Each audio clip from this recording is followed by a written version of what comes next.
Good morning. Happy Thursday. I am Charlotte, and I am here with Quaran-time story time, where we've been using our shelter-in-place time from COVID-19 to dig into some classic literature because one, it can be enjoyable. Two, we might never have time otherwise. And three, there's always something to be learned, especially from hearing a different perspective. And I love a good historical perspective because sometimes that puts everything else in light. So yeah, we've been reading War and Peace, and that's why I say we needed the time for it, because it is probably one of the longest books that you will ever read. Maybe next to like something by George R.R. Martin or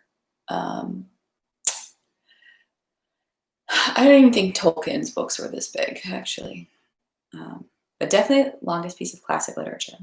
So as you recall, we're going to jump right in, but as you recall from yesterday, the Emperor Alexander's envoy, Balashov, was sent to Napoleon to try to reach a peace because Napoleon has invaded Russia at the year 1812. Napoleon, after being kind of given the runaround for several days, waiting to get an audience with Napoleon, when he finally did, Napoleon was not having it. He was not interested. He seemed to think Alexander was the aggressor and that he was perfectly justified in invading Russia. So that does not look good. So we'll jump back in. Today we are in Volume 3, Part 1, and we're going to read sections 7, 8, and 9. So if you're following along at home, turn your books to that page.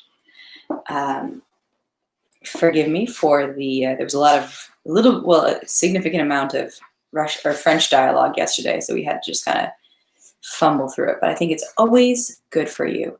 Oh, you know what? And I said 7, 8, and 9, and I just meant 7 and 8, actually, because 9's much too long to get into today. So I'll change that on the video, but it's just going to be section 7 and 8. It's kind of an early morning. And yeah, let's get into it. And if you need more recap, definitely check out the War and Peace playlist that has all the readings. So yeah. After all that Napoleon had said to him, after those outbursts of wrath, after those last dryly spoken words, "Je ne vous retiens plus, général, vous serez ma lettre," Balashov was convinced that Napoleon not only would not wish to see him, but would try not to see him, the envoy he had insulted, and moreover, the witness to his unseemly vehemence. But to his surprise, Balashov received that day, through Duroc, an invitation to the emperor's table. Bessières, Caulaincourt, and Berthier were at dinner. Napoleon met Balashov with a cheerful and benign air. Not only was there no expression in him of embarrassment or self-reproach for his morning's outburst, but on the contrary, he tried to encourage Balashov. Clearly, it was Napoleon's long-standing conviction that the possibility of mistakes did not exist for him. And to his mind, everything he did was good, not because it agreed with any notion of what was good or bad, but because he did it. The emperor was very cheerful after his promenade on horseback in Vilno, where crowds of rapturous people met him and followed him. In all the windows of the streets he rode down, carpets, banners, and his monogram were put out, and Polish ladies greeted him, waving their handkerchiefs. At dinner, seating Balashov beside him, he treated him not only benignly, but as if he counted Balashov one among his courtiers, among the people who sympathized with his plans and were supposed to be glad of his successes. Among other subjects, he talked about Moscow and began to ask Balashov about the Russian capital, not merely as a curious traveler asks about a new place he intends to visit, but as if convinced that Balashov, as a Russian, must be flattered by his curiosity. How many inhabitants does Moscow have? How many houses?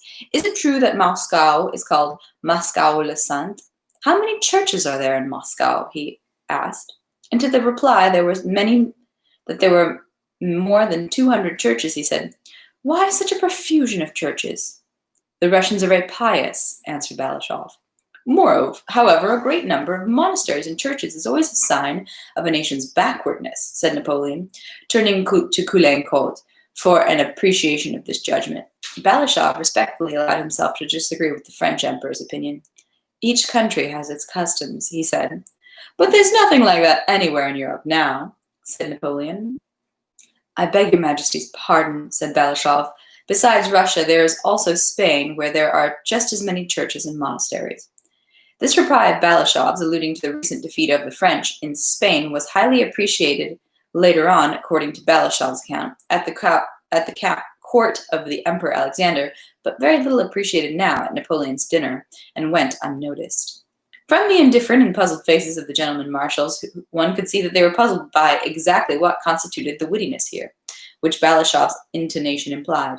If there were any, we didn't understand it, or else it wasn't witty at all, said the expression of the marshals' faces. So little was this reply appreciated that Napoleon even decidedly failed to notice it, and naively asked Balashov through what towns the direct route from there to Moscow passed. Balashov, who was on alert all through dinner, replied that comme toute semaine même à Rome, toute semaine mène à Moscow.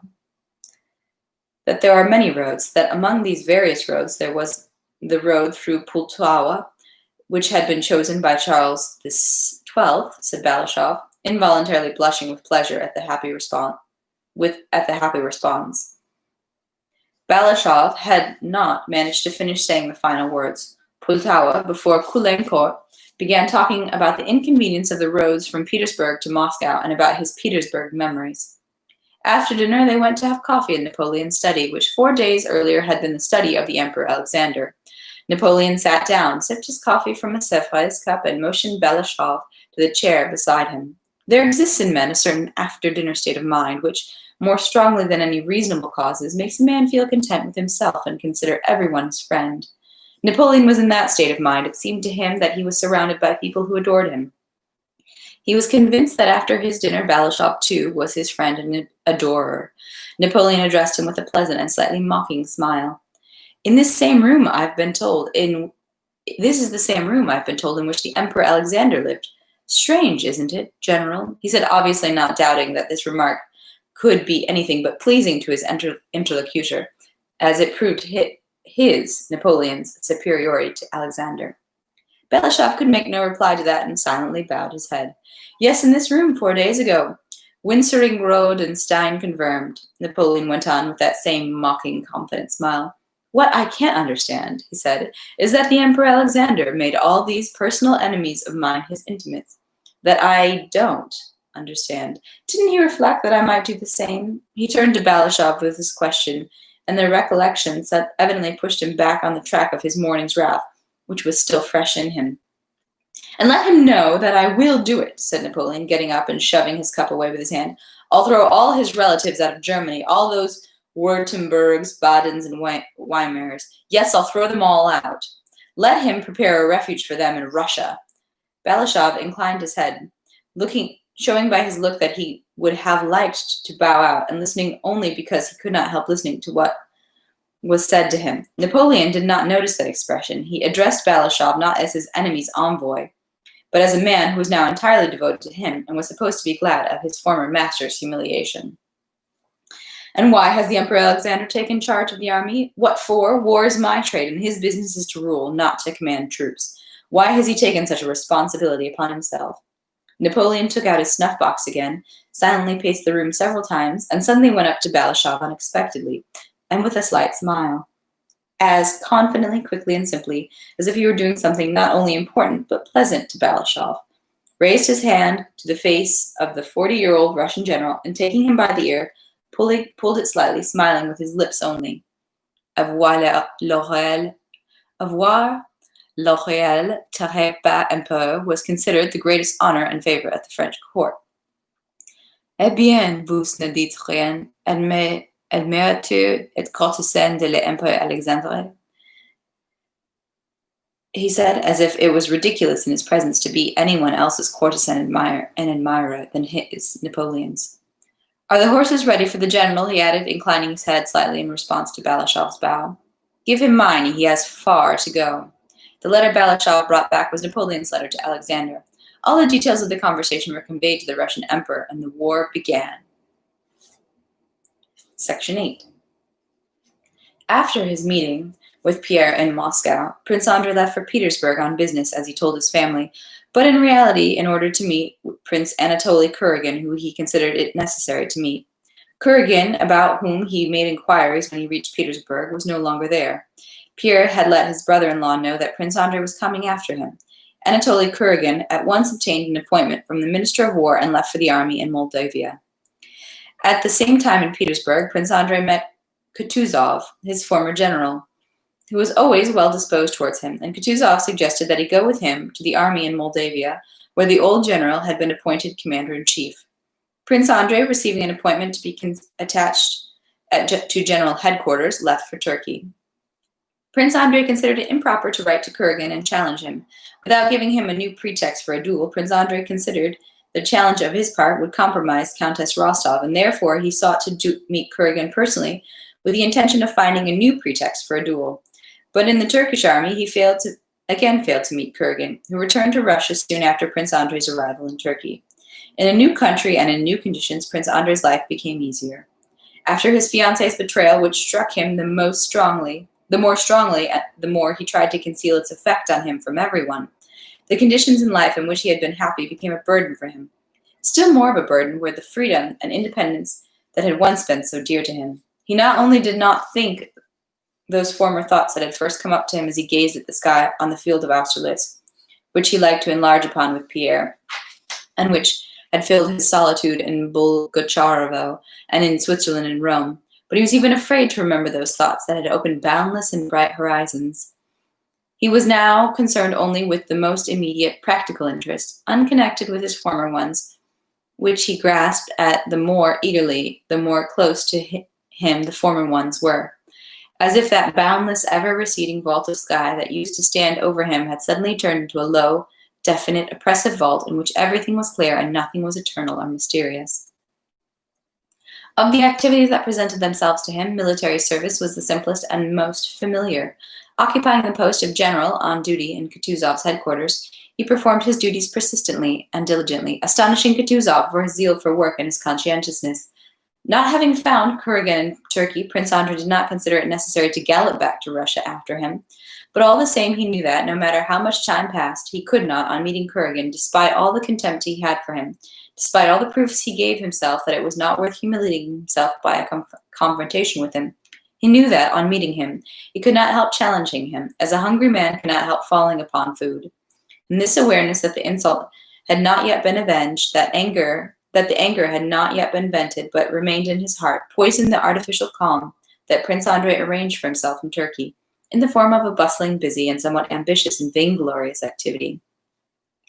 In the year 12, when news of the war with Napoleon reached Bucharest, where Kutuzov had been stationed for 2 months, spending the days and nights with his Wallachian woman, Prince Andrei asked Kutuzov to transfer him to the Western Army. Kutuzov, who by then was sick of Bolkonsky's activity, which served as a reproach to his idleness, quite willingly let him go and gave him an errand to Barclay de Tolly. Before going to the army, which in May was encamped in the Drissa, Prince Andrei stopped at Bald Hills, which was directly on his way, being 2 miles from the Smolensk high road. In the last 3 years of Prince Andrei's life, there had been so many upheavals. He had thought, felt, and seen so much, having traveled both in the West and in the East, that on entering Bald Hills, he was strangely and unexpectedly struck that everything was exactly the same, to the smallest detail. There was exactly the same course of life. He rode down the avenue and through the stone gates of the Bald Hills house, as if into an enchanted sleeping castle. The same staidness, the same cleanliness, the same silence were in the house, the same furniture, the same walls, the same sounds, the same smell, the same timid faces, only grown slightly older. Princess Maria was the same timid, plain, aging maiden, uselessly and joylessly living through the best years of her life in fear and eternal moral suffering. Mademoiselle Bourrienne was the same coquettish girl, pleased with herself, joyfully making use of every moment of her life, and filled with the most joyful hopes for herself. She had only become sure of herself, as it seemed to Prince Andrei. The tutor de Sales, whom he had brought from Switzerland, was dressed in a frock coat of Russian cut, spoke distorted Russian with the servants, but was the same narrowly intelligent, well-educated, virtuous, and pedantic tutor. The old prince had changed physically only in that a missing tooth could be noticed on one side of his mouth. Morally, he was the same as before, only with more animosity and mistrust towards the reality of what was happening in the world. Nikolushka had grown, changed, become red-cheeked, with the head of dark curly hair, and unknowingly, when he was laughing and gay, he raised the upper lip of his pretty little mouth exactly as the deceased little princess used to do. He alone did not obey the law of changelessness in this enchanted sleeping castle. But though externally everything remained as before, the inner relations of all these people had changed since Prince Andrei last saw them. The members of the house were divided into two camps, alien and hostile to each other, which came together only because of him, changing their usual way of life for his sake. To one belonged the old prince, Mademoiselle Bourrienne, and the architect. To the other, Princess Maria, de Sales, Nikolushka, and all the nurses and nannies. During his stay at Bald Hills, all the household dined together, but everyone felt awkward, and Prince Andrei sensed that he was a guest for whom an exception was being made, that he inconvenienced everyone by his presence. During dinner on the first day, Prince Andrei, involuntarily sensing that, was silent, and the old prince, noticing the unnaturalness of his state, also fell sullenly silent and went to his room directly after dinner. When Prince Andrei came to him that evening and, trying to stir him up, began telling him about the campaign of the young Count Kamensky, the old prince unexpectedly began telling him about Princess Maria, condemning her for her superstitiousness and for her dislike of Mademoiselle Bourrienne, who, according to him, was the only one truly devoted to him. The old prince said that if he was ill, it was only because of Princess Maria, that she deliberately tormented him and irritated him, that she spoiled little Prince Nikolai with pampering and stupid talk. The old prince knew very well that he tormented his daughter, that her life was very wretched, but he also knew that he could not help tormenting her and that she deserved it. Why does Prince Andrei, who sees it, say nothing to me about his sister? The old man wondered. What does he think, I'm a villain or an old fool, distancing myself from my daughter for no reason and becoming close with the Frenchwoman? He doesn't understand it, and therefore I must explain it to him. He must hear me out, thought the old prince, and he began to explain the reasons why he could not bear his daughter's muddle-headed character. If you're asking me, said Prince Andrei, without looking at his father, for the first time in his life, he was censuring his father. I don't want to say it, but if you're asking me, I'll tell you my frank opinion about it all. If there is any misunderstanding and discord between you and Masha, I can't blame her for it. I know how she loves and respects you. If you're asking me, Prince Andrei went on, becoming irritated, because lately he was always ready to become irritated, I can say one thing. If there are misunderstandings, the cause of them is a worthless woman who should never have been my sister's friend. At first, the old man stared at his son with fixed eyes and an unnatural smile that relieved its newly missing tooth, which Prince Andrei could not get used to. What friend, my dear, eh? So you had to say it, eh?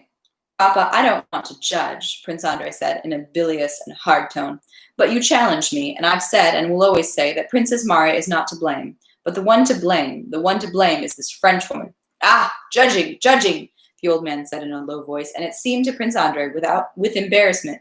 But then he suddenly jumped up and shouted, out, out, don't leave a trace behind. Prince Andrei wanted to leave at once, but Princess Maria persuaded him to stay for one more day. That day, Prince Andrei did not see his father, who did not come out, and did not let anyone in except Mademoiselle Bourrienne and Tikhon, and asked several times if his son was gone. The next day before his departure, Prince Andrei went to his son's rooms. The healthy boy, curly-headed like his mother, sat on his lap. Prince Andrei began telling him a fairy tale about Bluebeard, but did not finish and fell to thinking. He was not thinking about this pretty boy, his son, as he held him on his lap, but about himself. With horror he sought and did not find in himself either remorse for having irritated his father or regret at leaving him, having quarreled with him for the first time in his life. Worst of all for him was that he sought and did not find in himself the former tenderness for his son, which he had hoped to awaken in himself by caressing the boy and sitting him on his lap. Well, tell me, said the boy. Prince Andrei did not answer him, took him off his knee, and left the room. As soon as Prince Andrei abandoned his everyday occupations, and especially as soon as he entered the former conditions of life in which he had lived when he was still happy, life's anguish took hold of him with its former force, and he hastened to get away quickly from those memories and quickly find something to do. So, Andrei, you're definitely leaving? His sister said to him. Thank God I can, said Prince Andrei. It's too bad you can't. Why do you say that, said Princess Maria. Why do you say that now, when you're going to this terrible war, and he's so old? Mademoiselle Bourrienne said he asked about you. As soon as she began to speak of it, her lips trembled and tears began to fall. Prince Andrei turned away from her and started pacing the room. Ah, my God, he said. And to think of what non-entities can be the cause of Papa's of people's unhappiness, he said with a malice that frightened Princess Marya. She understood that in referring to the peoples he called non-entities, he had in mind not only Mademoiselle Bourienne, who had ruined her happiness, but also the man who had ruined his own. Andre, I ask you one thing, I beg you, she said, touching his elbow and looking at him through the tears in her shining eyes. I understand you. Princess Marya lowered her eyes. Don't think that grief is caused by people. People are his instruments. She looked slightly over Prince Andre's head with that confident, habitual look with which one looks at the place of a familiar portrait. Grief is sent by him, not by people. People are his instruments. They're not to blame. If it seems to you that someone is to blame before you, forget and forgive. We have no right to punish. You will know that happiness, and you will know the happiness of forgiveness. If I were a woman, Marie, I would be doing that. It's a woman's virtue. But a man must not and cannot forget and forgive, he said. And though he had not thought of Kurgan until that moment, all his unvented anger suddenly arose in his heart. If Princess Marya is now persuading me to forgive him, it means I ought to have punished him long ago, he thought. And no longer responding to Princess Marya, he began thinking of that joyful, spiteful moment when he would meet Kurgan, who, as he knew, was in the army. Princess Marya begged her brother to wait one more day. She said she knew how unhappy their father would be if Andre left without making peace with him. But Prince Andre replied that he would probably come back soon from the army, that he would be sure to write to their father, and that the longer he stayed now, the more aggravated the discord would be. Adieu, Andre. Rappelez-vous que les mariés venant de Dieu, et que les hommes ne sont jamais couplés, were the last words he heard from his sister as he was taking leave of her. So it must be, thought Prince Andre as he was driving out of the avenue of bald hills. She, a pathetic, innocent being, stays to be devoured by a senile old man. The old man feels he's to blame. The old man feels he's to blame, but cannot change himself. My boy is growing up and rejoices at life in which he will be the same as everybody else, the deceived or the deceiver. I'm going to the army. Why? I don't know why. I wish to meet a man whom I despise in order to give him an occasion to kill me and laugh at me. Before, too, there had been the same conditions of life, but before they had all cohered, while now everything had fallen apart. Nothing but meaningless phenomena, without any connection with each other, presented themselves to Prince Andre, one after the other. And on that cheery note, we'll take a pause for today, and we'll pick it up tomorrow. We will be reading, we'll probably do a lot more reading tomorrow, just because some of the days were a little light this week, like today. But I must dash off. It's an early day. And yeah, very interesting, the characters. Napoleon, I have to think there's been a lot of Napoleons in the history of the world, not just that one. He reminds me of some people. And also, maybe even his dad, Andrei Bolkonsky's dad, has a slightly Napoleon thing going on. And it's just a bit sad how that family is fractured up. But the dad's always been sort of like very aggressive towards his daughter and demanding of everyone that they toe the line exactly how he says. So it's a hard way to live. And I don't try, and the French woman's just like, woo-hoo, she's gonna get what she can out of it. It's funny that there's another, I think it was Jane Austen's Persuasion. There was a similar character. There was a similar character in Jane Austen's Persuasion. I mean, she was British, but she, a young woman who was kind of the friend of the daughters, but really was always hanging out with the father, and they kind of, thought she was going to try to make a move to be the widowed man's wife, even though there's like a big station difference. There's that. Well, I hope you guys have a great day. I'm really excited because 2 new books came in. Black Power and Palestine, Transnational Country, what was it? Yeah, Transnational Countries of Color, which I'm very excited for, and Disoriental. Both of them I went through the Lit Bar, which is a Black-owned business in Harlem. It's a pretty dope name, actually, and it's a bookshop. And they sell through, it's the website, The Bookshop, which is a platform that sells books through a variety of like small booksellers. You can support small businesses. And so I went through the Lit Bar, which then got me to the bookshop. So really excited that I was able to hopefully support both a Black-owned business and just small businesses in general. And I'm really excited. These look like I've heard some really interesting things. I'll talk more about them tomorrow. But yeah, obviously this one's pretty self-explanatory, and this one's about a girl or a woman whose families fled Iran and are living in France, and so her kind of coming to terms with her history and her current identity and family history and just stuff like that. Sounds really great. So yeah, can't wait. Hope you guys are also reading other great things and doing good out there. There's always something we can be doing. So stay safe, do good, and have a great day. Thanks.